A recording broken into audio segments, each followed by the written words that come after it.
All right, in the last video, we talked about how, depending on where an element is in the periodic table, you can determine whether it's going to have a positive charge or a negative charge. And that's depending on whether it's a metal, which metals get positive charge, or a nonmetal, and nonmetals get a negative charge. And we can also determine, based on its position, what that charge will be, what the number will be, whether it'll be +1, +2, +3, -1, -2, -3. So remember, that's all based on the number of electrons. So the number of electrons that an atom has is what determines the charge on that particle. And when a particle has a charge, we call it an ion. So when I have a plus ion, a cation, and a negative ion, an anion, cations and anions are attracted to each other, plus and minus. Opposites attract. So, just like magnets, plus and minus are attracted to each other, that's also true with ions. When a plus and a minus ion associate, they get stuck together, and we call that an ionic bond. So, we can kind of imagine the process of forming the ions and then forming the ionic bond looking a little something like this. So if we start with the periodic table and we look at the element sodium on the periodic table, which is Na, we'll see that sodium has, it's in the first column on the periodic table, the alkali metals, and all of those metals have one electron in their outermost shell, one valence electron. So on that Na, on that sodium atom there, we see one dot, and that dot represents one electron on sodium. Chlorine is on the other side of the periodic table. It's in the seventh column, and the seventh column, those are called the halogens, and the halogens have 7 electrons because they're in the seventh column. And so remember, that magic number of electrons is 8. That's why we have the octet rule. And so chlorine wants to get one more electron. It's almost full. It has 7, but it needs 8. And sodium needs to either get 7 more, because sodium only has 1. So sodium can gain 7 electrons, or it can just lose that one that it has, because underneath that electron that sodium has in its outermost shell, there's another full shell of electrons. And so the way that we can look at this is that chlorine seems to need 1 electron to fill up its shell, and sodium seems to want to give 1 electron away to fill up its shell. So they can kind of partner together with each other. The sodium can give the chlorine an electron, and when that happens, when the sodium loses an electron, it gets a positive charge because electrons are negative. And when the chlorine gains that electron, it gets a negative charge because those electrons are negative. So we kind of see this electron transfer occur, and that forms the ions. So when we look at the periodic table, all the atoms on the periodic table are neutral. They don't have any charges at all. But when that's true, we assume that the number of protons and the number of electrons is equal. So Na is element number 11. That means that when we look at the periodic table, we assume that an atom of sodium has 11 protons, and we also assume that it has 11 electrons, because they should cancel each other out and give us a charge of 0 on that atom. So that's where we start with on the periodic table. But it turns out that sodium doesn't really want that 1 electron that it has. It wants to give up that 1 electron so that it can have a full shell underneath. And chlorine is a perfect partner for sodium because it wants to take that 1 electron away so that it gets a full shell as well. So then we have this plus and this minus because of that electron transfer.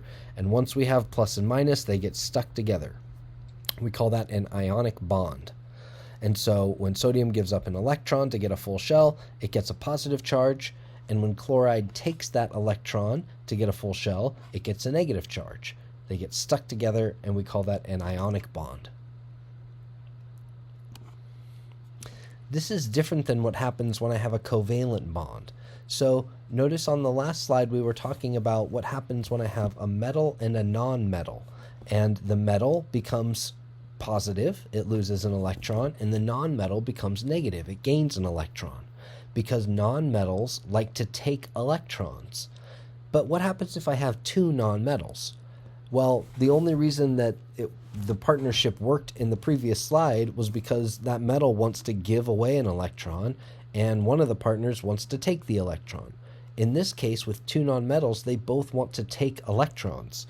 So when I pair up a chlorine and a chlorine, those are both nonmetals, we can't have the same thing occur that happened in the last slide, because neither one of these atoms wants to give up an electron.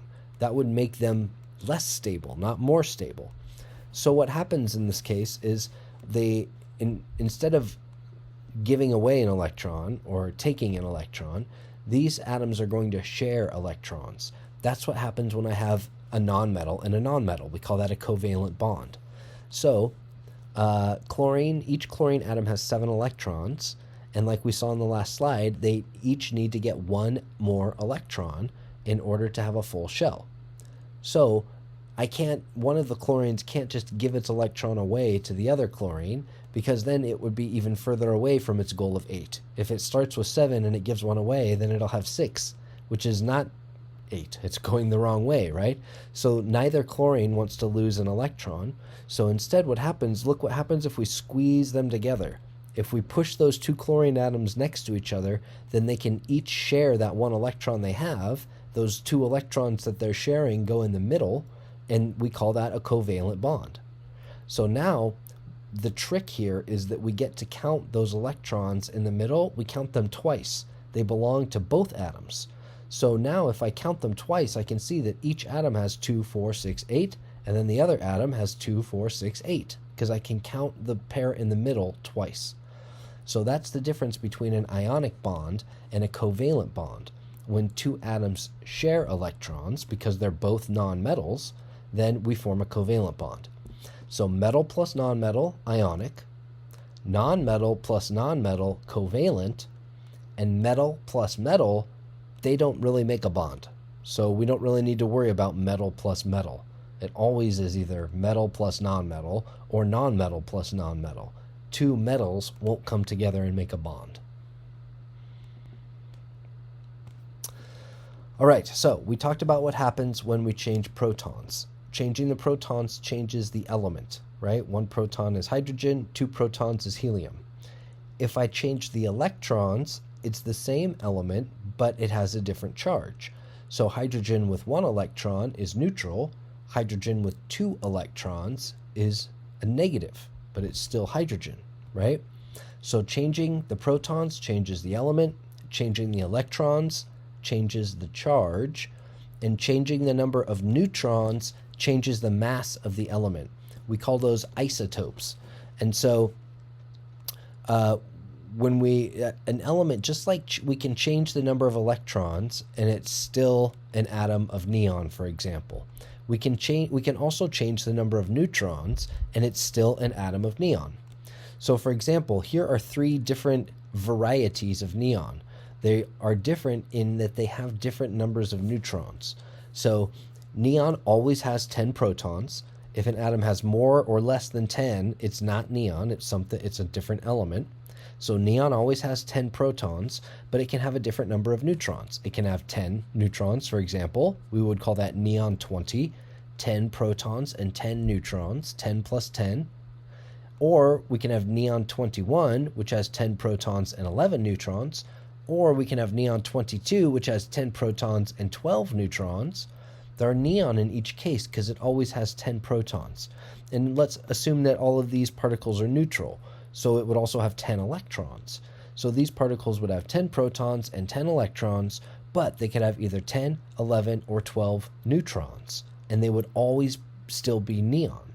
So we would call these, when we change the number of protons, we get different elements. When we change the number of electrons, we get different ions. And when we change the number of neutrons, we get different isotopes. An isotope is just a type of neon that has two types of neon are isotopes to each other if they have a different number of neutrons but the same number of protons.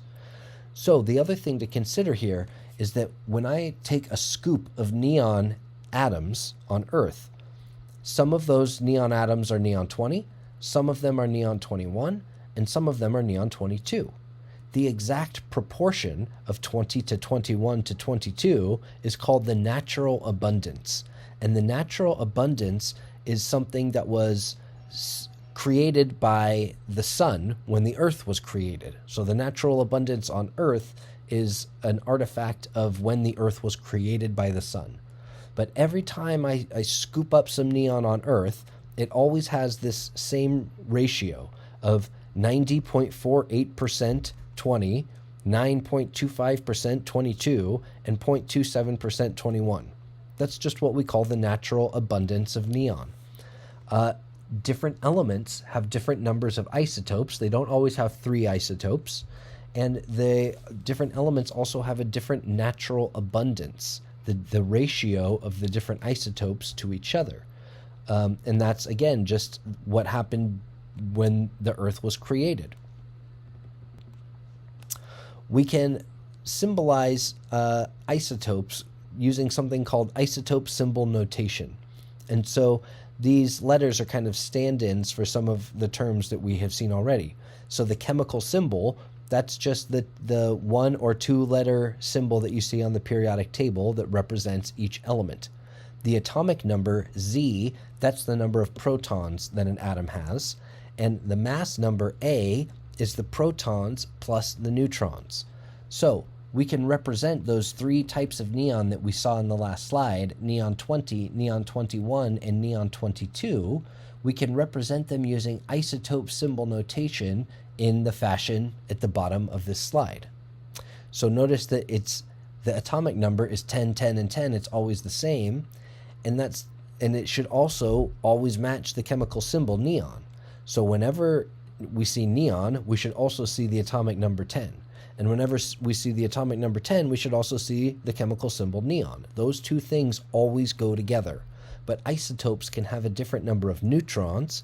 So we might have 20 protons plus neutrons, 21 protons plus neutrons, or 22 protons plus neutrons. So the mass number is the sum of the protons and neutrons, and the number of neutrons in an isotope is the difference between the mass number and the atomic number. So, for example, the number of neutrons is not any one of the numbers that is in this notation we see on the screen. If I want to determine the number of neutrons from what we see, I have to take the mass number and subtract the atomic number. So how many neutrons are there in neon 20? 20 minus 10, there's 10 neutrons. How many neutrons are there in neon 21? Well, there's 21 minus 10, there's 11 neutrons. How many in neon 22? 22 minus 10, 12 neutrons. The mass number is always a whole number because protons and neutrons are always whole particles. I can't have half of a proton or half of a neutron, so I'll never have 20.5 or 20.2 or 20.0013 or any other decimal point. It always has to be a whole number because I always have a whole number of protons and neutrons. All right, so why then, if the mass number is always a whole number, why do we see this number associated with elements that does have a decimal point? Chlorine, 35.45. Where does that 0.45 come from? If protons and neutrons are always whole, how can I have a 0.45 on the mass? Well, we have to make a distinction here between what we call the atomic mass and the mass number. The mass number from the previous slide is just the number of protons and neutrons. Since I'm counting whole things, protons and neutrons, that's always a whole number. The mass number is always a whole number. However, the atomic mass is the consequence of both how much an atom weighs and also the natural abundance of each of the isotopes. So we saw for neon, their natural abundance was something like 90%, 9%, and 1% for the different isotopes. So when we calculate the atomic mass of an element, we have to consider how many isotopes there are, we have to consider how much those isotopes weigh, and we have to consider the natural abundance of each isotope. So the atomic mass is really an average mass of all the different isotopes that we see on Earth. So that's why it might have a 0.45, which is just to say that if we had some people in the class that weighed 30 kilograms and some people in the class that weighed 31 kilograms, the average might be 30.5, even though there's nobody in the class that weighs 30.5, right? This is kind of the same situation, that the atomic mass represents the average mass of the isotopes that compose that element. So the atomic mass is almost never a whole number because it's really the average of all the different isotopes. But it's very easy to get those confused. The mass number is always a whole number, and the atomic mass is almost never a whole number. So just remember that one is counting protons and neutrons, the mass number, and the other is an average of all the different masses. That's the atomic mass. And the number that we see on the periodic table is the average. The number we see on the periodic table is the atomic mass. There is no direct evidence of the mass number anywhere on the periodic table, because remember, there's more than one isotope. So the mass, if we had the mass number of just one isotope on the periodic table, it wouldn't be very helpful because there's more than one isotope for most of the elements. That's why we use the average instead. All right, we're going to switch gears a little bit here and talk about chemical reactions. And so a big part of healthcare is understanding the way that chemical reactions occur inside biological systems so that we know when they're working right and we know when they're working wrong. And when they are working wrong, we know what we can do to fix them. So the study of healthcare in a lot of ways is the study of chemical reactions in biological systems, and we call that physiology. And so I'm sure you're going to have a whole class on anatomy and physiology, and many other classes likely on pathophysiology, which is pathophysiology means when your physiology is wrong, when you're sick, when there's something wrong with the way the system normally works. And so we're going to talk a bit about chemical reactions at a basic level so that we can understand what's happening when we do get to those physiology discussions.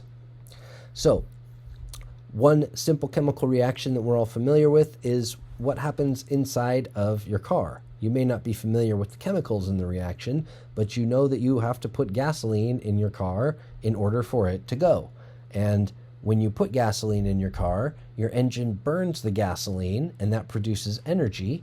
And what comes out of your exhaust pipe is carbon dioxide and water and some other gases, depending on what was in the gasoline you burned.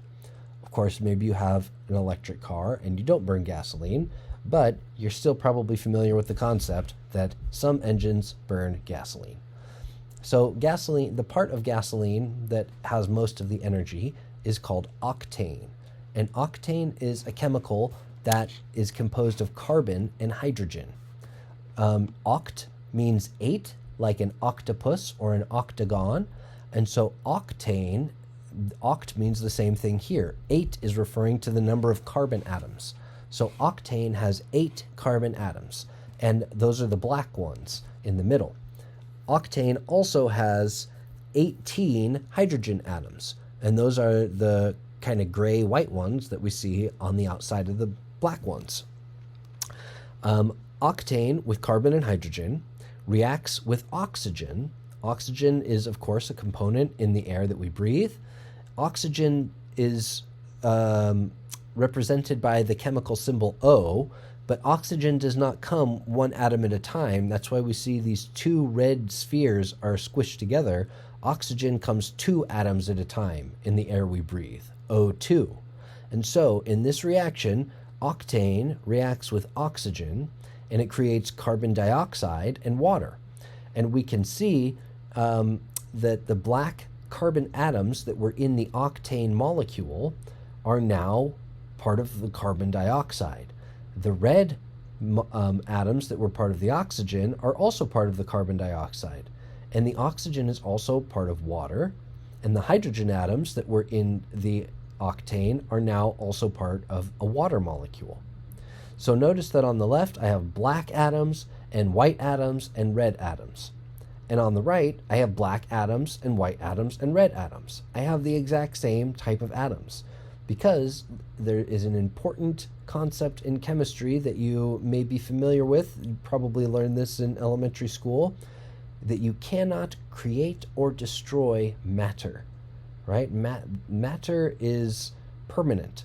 And so we call this the conservation of matter, this law. And so what that means is that if I have some carbon atoms and they are one type of matter, even in a chemical reaction, those carbon atoms can change, but I can't create more of them. If I start with 2 carbon atoms, I can't end the reaction with 8. And I also can't destroy them. If I start with 2 carbon atoms, I can't end the reaction with 0 carbon atoms. The number of carbon atoms that I start with is the number of carbon atoms that I end with in any chemical reaction. And that's true of any type of atom. The number and type of atom that I start with has to be exactly the same as the number and type of atom that I end with at the end of the reaction. So the only thing that really happens in a chemical reaction is that the atoms change places. And so we can't see all of them in this one. We see octane, there's 8 carbons, and then on the right there's only 1 carbon in carbon dioxide. Where'd the other 7 go? That's a great question, and we're going to address that in a different slide. But and those 7 are still there because, like I just said, they can't disappear. And also we have 2 oxygen atoms on the left and we have 3 oxygen atoms on the right. So it looks like we invented an oxygen atom somehow. That's obviously also not correct. So although when I burn octane with oxygen, I do create carbon dioxide and water, this picture is incomplete as shown on the screen because I started with 8 carbon atoms and now I only have 1. I started with 2 oxygen atoms and now suddenly I have 3. I started with 18 hydrogens and now I have 2. Where did the rest go? So it's important to recognize that the type that I start with has to be the type I end with, and the number that I start with has to be the number that I end with. So we can say in general about chemical reactions that they involve changes in chemical substances. And so like we just saw in the previous slide, at the most basic level, we can say that that means that the atoms are changing places. Hydrogen and carbon used to be bonded together at the beginning of the reaction. Now carbon is bonded to oxygen instead of being bonded to hydrogen. Oxygen was bonded to itself at the beginning of the reaction. Now oxygen is bonded to hydrogen in a molecule of water. So the atoms kind of change places and they trade partners. And that's what a chemical reaction is. We're not creating atoms or destroying atoms. The atoms are just trading places and trading partners and making new shapes. So reactions involve rearrangement and exchange of atoms to produce new molecules. Elements are not transmuted during a reaction. That just means that they do not turn into other elements. An atom of carbon is not going to turn into an atom of gold, not in a chemical reaction. It is possible to turn elements into other elements, but that never happens in a chemical reaction. Chemical reactions do not change the elements.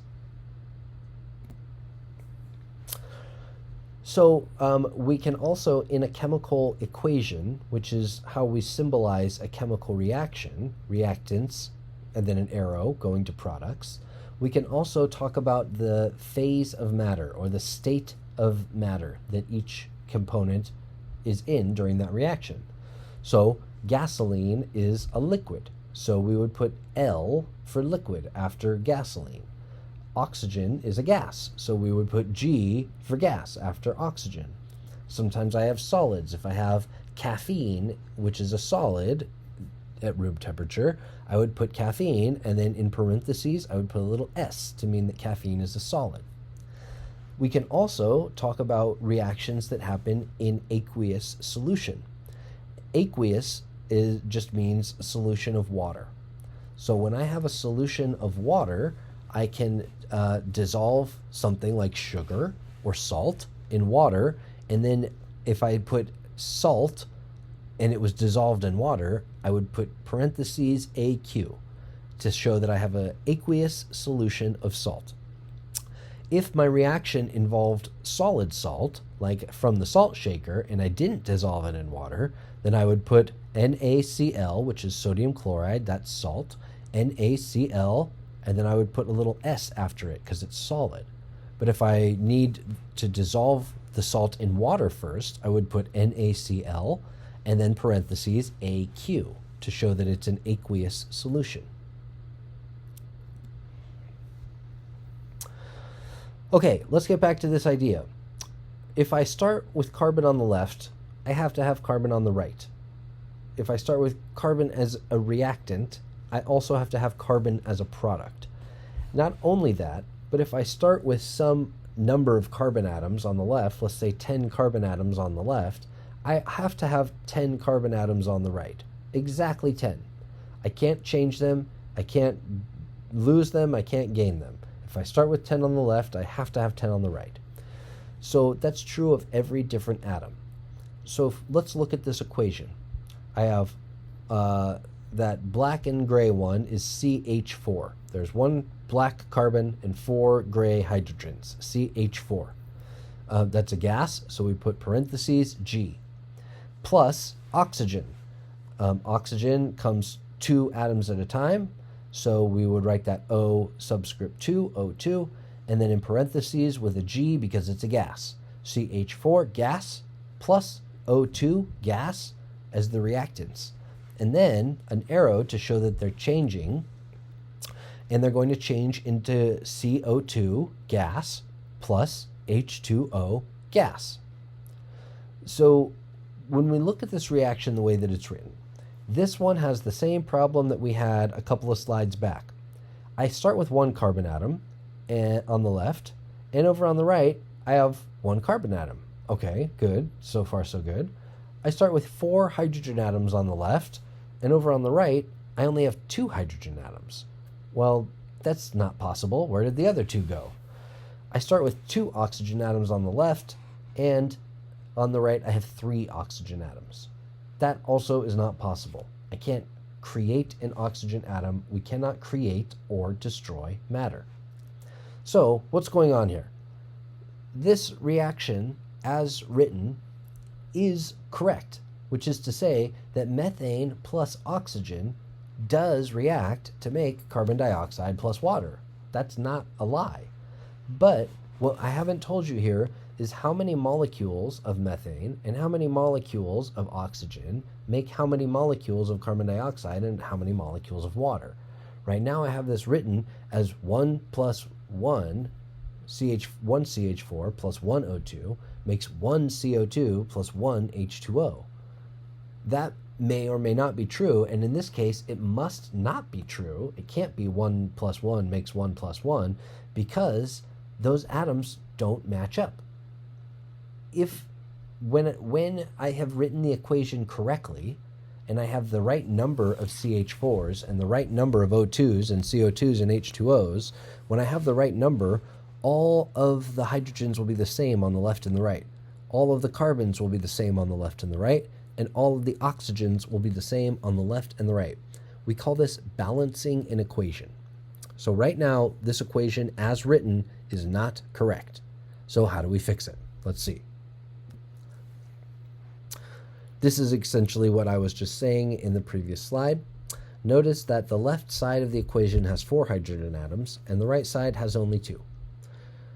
To correct these problems, we must create a balanced equation. We have to balance the equation. So what should we do here? Let's see. So we have 4 hydrogens on the left, but we only have 2 hydrogens on the right. So what I could say is that, well, I have a molecule with hydrogen on the right, but I said there was only one of them. I said there was only one H2O.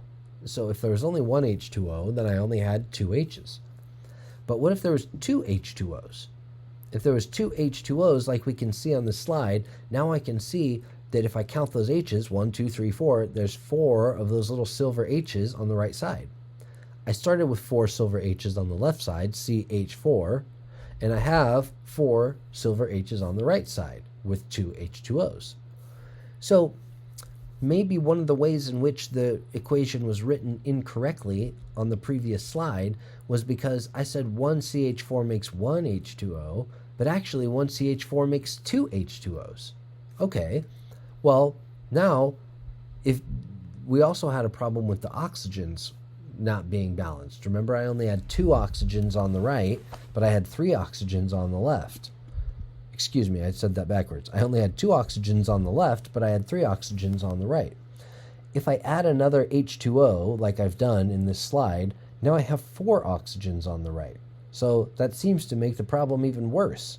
So if I have 4 oxygens on the right, then I have to tell myself, well, then I must have also had 4 oxygens on the left, because I can't just create oxygen out of nowhere. So if it ends up in the products, if I have these 4 oxygen atoms on the right, then I must have had 4 oxygen atoms on the left also. I only wrote that I had 1 O2. I said 1 CH4 plus 1 O2. But what if I actually had 2 O2s? So 1 CH4 plus 2 O2s makes 1 CO2 plus 2 H2Os. Now, let's count up all the atoms. I have 1 black one on the left, 1 carbon. I have 1 black one on the right, 1 carbon. Good, carbon is balanced. I have 4 H's on the left, CH4, and I have 4 H's on the right. H2O has 2, but I have 2 H2Os, so there's 4 H's on the right. Count them up, 1, 2, 3, 4. On the left, I have 1, 2, 3, 4 oxygens, and on the right, I have 1, 2, 3, 4 oxygens. So now this equation is balanced. So let's get some practice seeing how we would do this. I have written on the top an equation that is not balanced. This equation that is not balanced says C3H8 plus O2 makes H2O plus CO2. The first step is to do something that we call take inventory. Taking inventory involves figuring out what elements I have on each side of the equation and how many of those atoms I have on each side. So on the left side, I have CHO, and on the right side, I have C and H and O. So I'll write those down in a column, CHO. On the left side, I have 3 C's and 8 H's and 2 O's. On the right side, I have 1 C, 2 H's, and 3 O's. So that's the very first step when I balance an equation, is just take inventory. What do I have? What elements do I have? And how many of them do I have on each side of the equation? Step 2, we will find an element that is not balanced and we'll balance it. It doesn't matter which element we start with. Carbon is at the top. Let's just start with carbon. On the left side, I had 3 carbons. On the right side, I only had 1 carbon because it was CO2. So if I have 3 on the left, what that means is I must also have 3 on the right. So I don't just have 1 molecule of CO2, I actually have 3 molecules of CO2. So I'll put that 3 out in front of the CO2 to show that I have 3 molecules of CO2. And when I do that, because each molecule of CO2 has 1 C, if I have 3 of them, then I have 3 C's. So then I have 3 C's on the left, C3H8, and I have 3 C's on the right, 3 CO2s. So if I put that 3 up there, that coefficient, then carbon is balanced. What I've also done, though, is I have now added more oxygens. So when I have 3 CO2s, sure, I have 3 C's, but how many O's do I have? Each CO2 has 2 O's. That's what the O2 part means. If I have 3 CO2s, then I have 6 O's, because each one has 2. 2, 4, 6. So I have to, when I've balanced carbon by adding a 3 in front there and making 3 carbons, I've also added more oxygens, and I have to account for that in my inventory. So on this screen, it shows on the right side that I only have 3 O's. But if I actually count them up now, that's wrong, because I have 1 oxygen in H2O, but I have 6 oxygens in 3 CO2s. So on the right side, I really have 7 oxygens. So we kind of skipped a step in the previous screen there where I could have written the 7. Unfortunately, that last slide didn't have it. But if I had 7 oxygens on the right, and now I only have 2 oxygens on the left, then that was still unbalanced. So oxygen, I did not balance oxygen correctly. But let's get to oxygen in a minute. Right now we're going to balance H.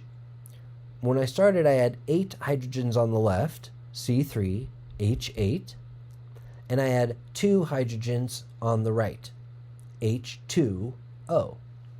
So if I had 8 on the left and 2 on the right, that's not balanced. So how can I balance it? Well, instead of having just 1 H2O, where I only have 2 H's, what if I had 4 H2Os? Then I'd have 8 H's. 4, and each H2O has 2 H's. 2, 4, 6, 8. So to represent that, I'll write this coefficient of 4 in front of H2O. And what that does, now I have 8 H's on the left and 8 H's on the right. So now H is balanced. But again, when I put that coefficient of 4 in front of H2O, not only do I add more H's, but I also add more O's, because each H2O has 1 O. And now I have 4 H2Os. So that means I have 4 O's. So if we count up the oxygens on the left side, I still have just O2, because oxygen only appears 1 time on the left side, O2. If I count up the oxygens on the right side now, I have 4 of them in H2O, because I have 4 H2Os, and I have 6 oxygens in CO2, because I have 3 CO2s. So 4 plus 6 makes 10 oxygens on the right. If you count them up, there's 10 on the right now. So now, carbon is balanced. I have 3 and 3. Hydrogen is balanced. I have 8 and 8. But oxygen is not balanced. I have 2 oxygens on the left, and I have 10 oxygens on the right. So what can I do to get 10 oxygens on the left? Well, oxygen only appears 1 time on the left in O2. If I have 1 molecule of O2, then I have 2 O's. But what if I had 5 molecules of O2? Then I'd have 2, 4, 6, 8, 10 oxygens on the left. And then I also have 10 oxygens on the right. So that's what we'll do. We'll put that coefficient of 5 in front of oxygen on the left, and then we'll have 5 O2s, which gives me 10 oxygens on the left, and I had 10 oxygens on the right, and now carbon is balanced, and hydrogen is balanced, and oxygen is balanced, and so this is a balanced equation. And this is how we balance equations. We take inventory, we balance one element, we balance the second element, and then we see what coefficient we need to add to balance the third element, just like we did here. Okay, some rules for balancing equations. Never change the subscripts. So notice how when we were changing numbers in this last equation, I never changed C3H8. I can't change those little numbers. I can't change O2 because that's oxygen. I can't change H2O. If I made it H3O or H4O, it's not water anymore. Then I've made the equation something different. It's not right. Because here I'm taking gasoline and oxygen and making carbon dioxide and water. But water is H2O. If I make it H4O and try to balance it that way, it's not water anymore, and the equation is wrong. We're not allowed to balance the red numbers in this equation, only the blue ones. I can add a number in front, a big number, but I can't change the little numbers that are part of the chemical equation, or the chemical symbol, the chemical formula. Coefficients must be whole numbers. We can't have half of a molecule. So if balancing gives you a half, then one way that you can make sure that you have the lowest number of coefficients is to just multiply everything by 2. So for example, if we look at this top here, I have HGO on the left, and on the right I have HG and O2. Well, if I have HGO on the left and HgO2 on the right, I might be tempted to say, well, if I have half of an O2, then that's just one O, and that matches what's on the left. But I can't have half of an O2 molecule. So rather than trying to put a half in front of O2, a better way would be to double the number of oxygens I have on the other side. So I would have 2 HGOs. So the point of this is just to say that those coefficients, those blue numbers that go in front, always have to be whole numbers. They cannot be a half or a quarter or anything besides a whole number. And finally, not only can they not be smaller than a whole number, but they do have to be as small as possible.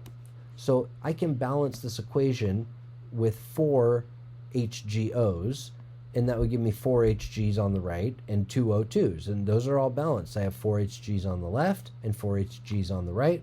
I have 4 O's on the left and 4 O's on the right.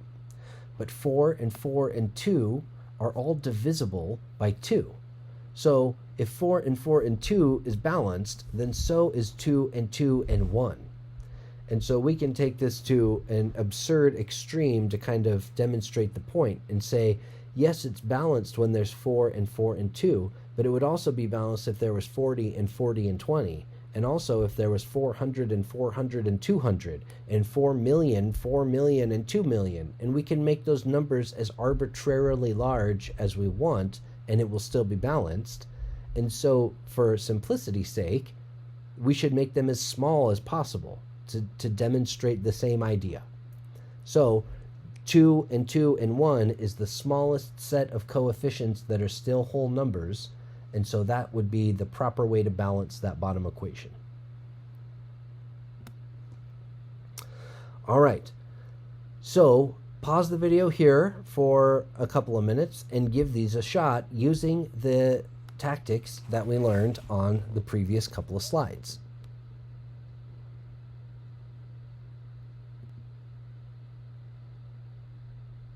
Here is another example. Pause the video here for a minute and try to fill in the numbers on this table. I thought that the answers were going to be on that previous one, but I will supply the answers to you when I see you on Monday in class.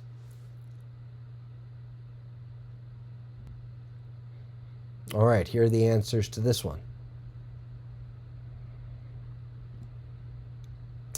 Okay, here's another table about isotopes here. Pause it again here and try to fill out this table about isotopes. Here are the answers. So again, carbon 12, that 12 up top shows that that's the number of protons and neutrons, and we know that carbon always has 6 protons, right? So carbon 12 must also have 6 neutrons. And if we assume that all of these elements are neutral, then protons and electrons are equal. So how many protons? Always 6. If we're talking about carbon, it's always 6. How many electrons? If we're talking about a neutral atom, then always electrons and protons are equal. So 6 and 6 and 6 and 6. And finally, if we're talking about isotopes and we have carbon 12, then it's 12 minus 6 neutrons, so 6.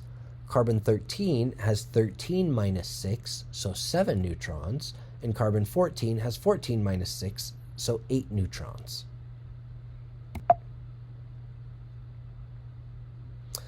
Okay, pause the video here again and try to write the isotope notation symbols for each of these elements. So that's where you use the AZX notation.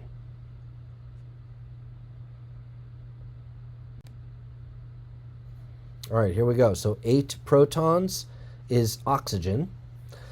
If it has 8 protons and 8 neutrons, then it has a mass number of 16. And if it has 8 electrons, then the charge is 0. So we wouldn't draw a charge here. 17 protons is chlorine. If it has 20 neutrons, then the mass number is 17 plus 20, 37. And again, 17 electrons means the same number of electrons and protons as a charge of 0. And again, 47 protons is the element silver, Ag. 47 plus 60 gives us a mass number of 107. And protons and electrons are equal, so there's no charge on these particles.